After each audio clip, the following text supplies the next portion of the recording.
these guys might be moving addresses one more time before this season's over, which is weird to me. It's just an interesting situation.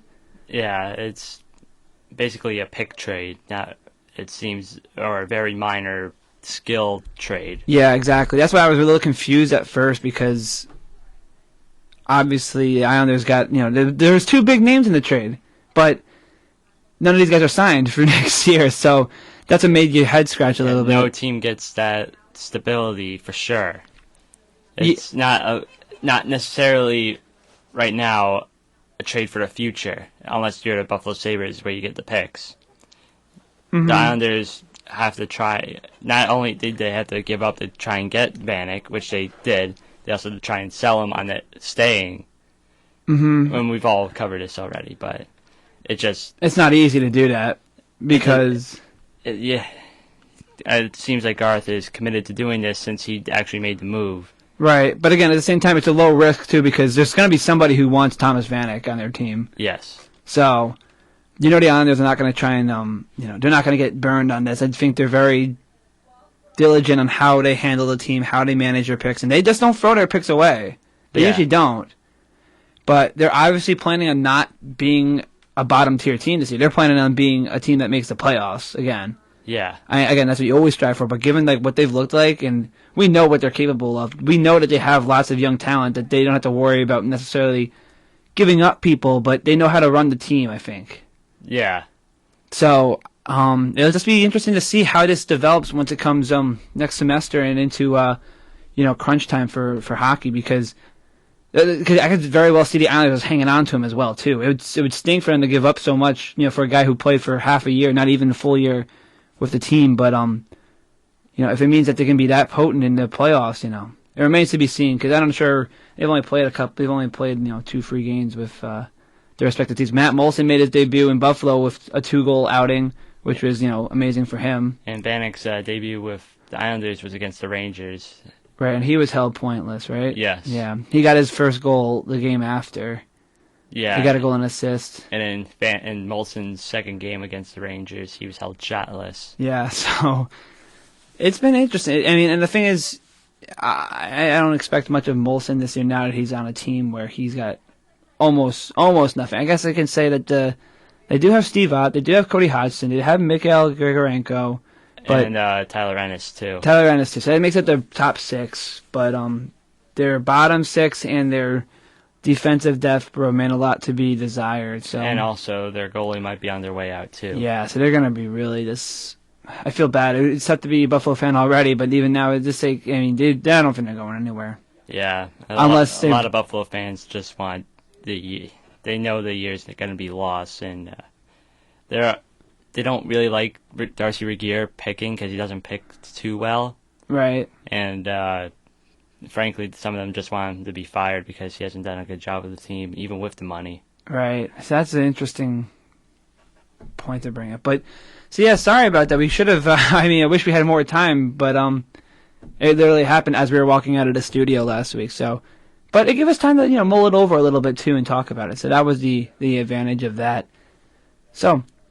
Anyway, since then, there's been quite a bit going on in the NHL. Where to start, Jack? What do you think? I don't know. There's a lot of news.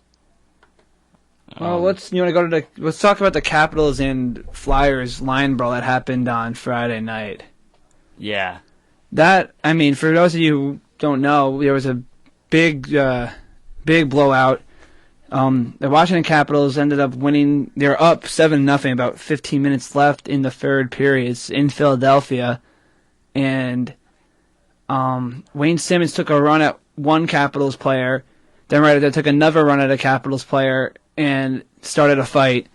And so those two got mixing it up. And then as they started fighting, I don't know. I still haven't seen the actual footage of it. I seen a fight, but as that fight's going on, Ray Emery of the Flyers runs down the entire length of the ice and goes to pick a fight with Braden Holtby.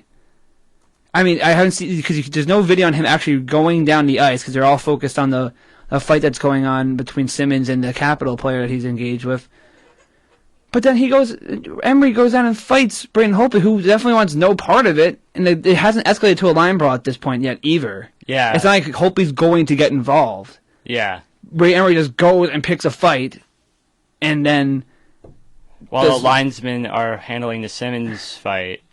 the referee was over there trying to keep Emery back, and Emery kept going. So it was just bad, because Holtby was definitely overpowered. Emery just took a lot of shots on him, and the referee made sure that no other guys joined the fight against, so Holtby couldn't get defended or anything. Yeah. And so Ray Emery ended up getting 19 minutes worth of penalties. He got 5 minutes for charging, 5 minutes for fighting.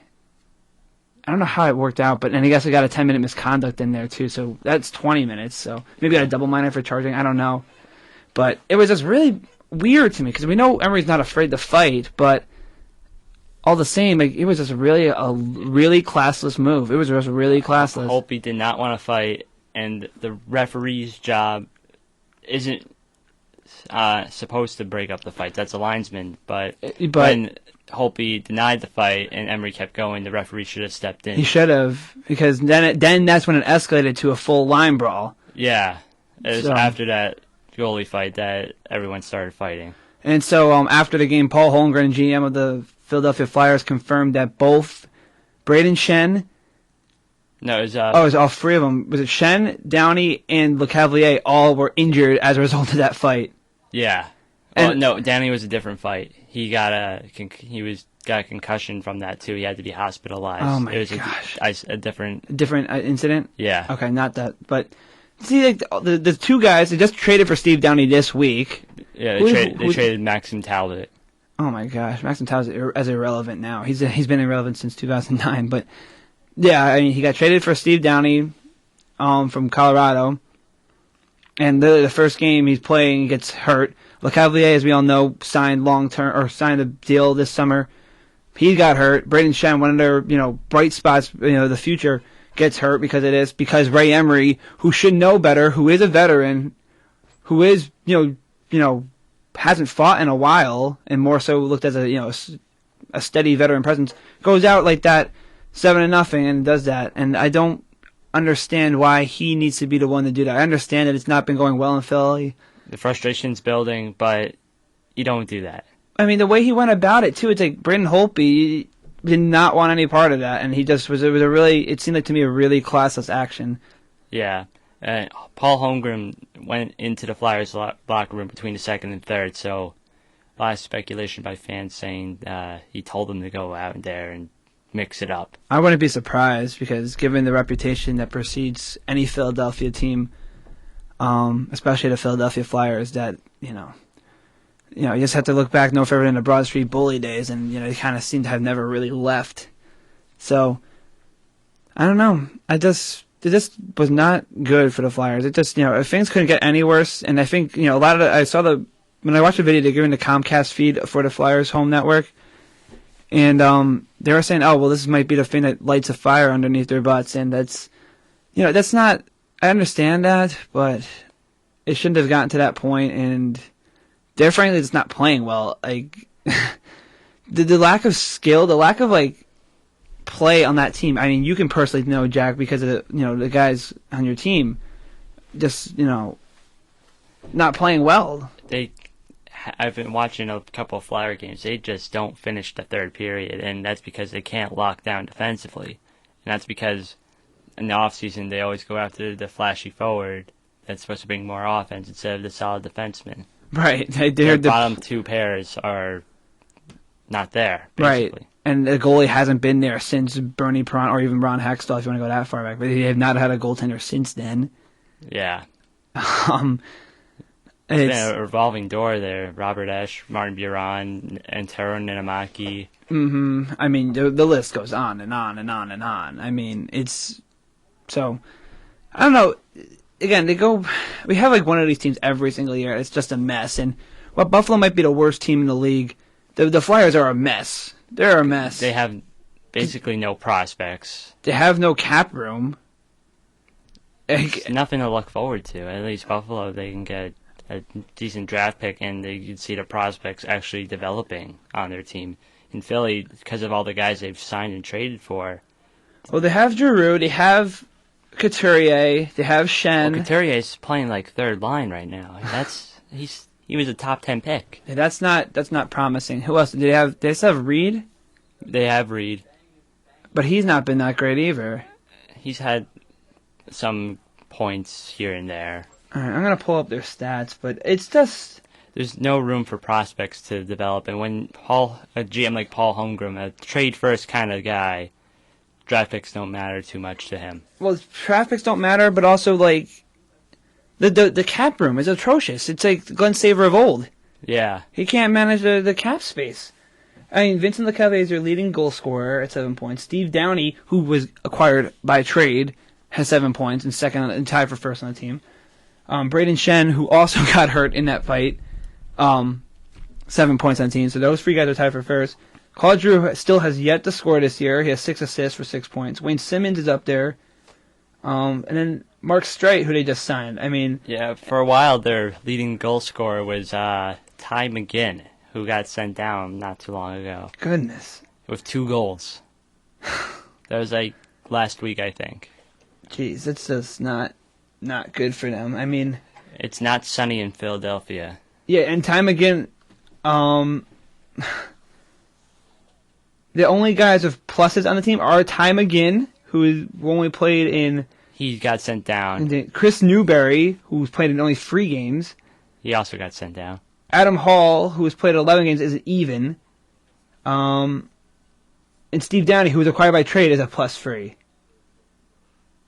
That's it. And then Andre Mazar, who's only played in 7 games, is even. Hal Gill is a +1 in 1 game. Everyone else is a minus. Yeah, it's going fantastic for my fantasy team's +- with all these Flyers and Rangers on my team. Yeah, so Steve Mason's been getting the majority of the starts, and he's actually not bad. He's 3-7, which is not good, but his goals against is 2.42. You like to see that lower, closer to 2. And then the save percentage is 9.22, which is not bad. It's about average. It's about average. And Brady Emery, meanwhile, has played 4 games, but his goals against average is 3.5. He got a shutout yesterday against the Devils. It was a 14-shot shutout. That was his first win of the season. That's right. I heard about that.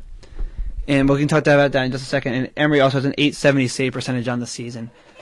But before we move on to what happened before the shutout for him, how the heck did he not get a hearing for that? Did he not have a hearing at all for a suspension? I would have suspended him. He did not violate anything in the rule book, according to the NHL. There is no rules that he broke that he wasn't already penalized for. All right. I guess that's what they do now. I mean, they've always done. If it was adequately penalized.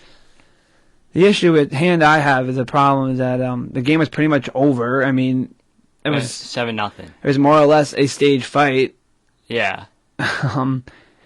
And it's not like he was defending somebody coming down the ice, or because he was the reason why it escalated to what it was, and so I guess it was not enough evidence to maybe punish him. But I don't think. I mean, I might be biased, but I just don't think that's the way it should be handled. I don't think it should be handled like that. But I guess it was too hard to make a case against him. Because if you make a case on this fight... There's never going to be a goalie fight ever again, I guess. Well, then you have to suspend all other fighting. Since he did nothing wrong against the rule book.